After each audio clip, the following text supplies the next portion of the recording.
سلام، مرحبا بكم معايا في وصفه جديده. هنا حنخلط درك شويه تاع بنيون. درت هنايا بسكوي مرحي، نصف باكيه تاع ماكسون، هذا نصف علبه كيما هاك تاع ماكسون مرحي. غنستعمل تاني كميه تاع كاوكاو، ضفت هذاك الكاوكاو لهذا البسكوي، وحنزيد حلوه الدرك. عليكم تاني هنا كميه واحده اخرى حنضيفها ثاني. نزيد هنايا ملعقه تاع كاكاو، اللي ما يحبش الكاكاو ما يزيدوش. نضيف شويه زبده طريه، ملعقه كبيره ولا ملعقه نصف. نزيد لاباطا تختيني، انا راح ندير هذه تاع كريمه البندق المحمص تاع مون. كل واحد يديروا شي يحب، حبيتوا ديروا العسل، الا حبيتوا ديروا المعجون، يعني المهم تلموا هاد البنيون تاعكم، يعني بجميع النكهات راح يجي بنين، وكل واحد على حسب الذوق تاعو والاختيار تاعو. هي الشوكولا تاعي نبدا نبدا هنا نلم في الخليط تاعي، وحتى نبدا نضيف في الشوكولا حتى يبدا يتلم معايا ويبدا يتشكل لي.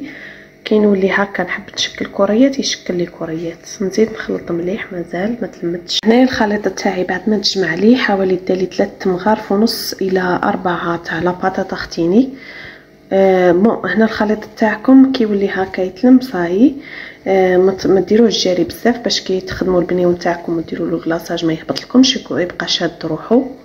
خلوه شويه هكا، شوفوا المهم كي تردوا هكا الحبه وديروها هكا تشكلوها تتشكل.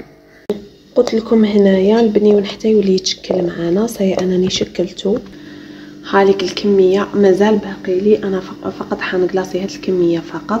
راني ندير في الشوكولا تاع التاج، راني ندوب فيها على حمام مائي. هاي لكم حندوب كميه صغيره فقط اللي نحتاجها لهذوك الحبات، ونزيد لها شويه تاع زيت.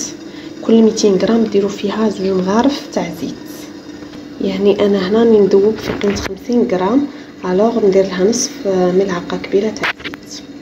هنا الكلاصاج تاعي بعد ما ضفت له الزيت نبدا نكلاصي في البنيونات تاعي. هنا نبدا نكلاصي بالحبه بالحبه، ومن بعد نوري لكم الشكل النهائي.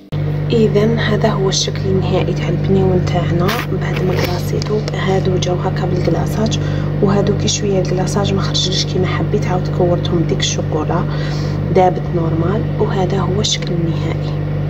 هاوليكم حبات راني كلاصيتهم، وحبات راهم هكذايا قاعدين هكا باسكو كاع في الدار كاين اللي ما يحبوش مقلاصي. وهذا هو الشكل النهائي تاع البنيون، وصفه ام وليد.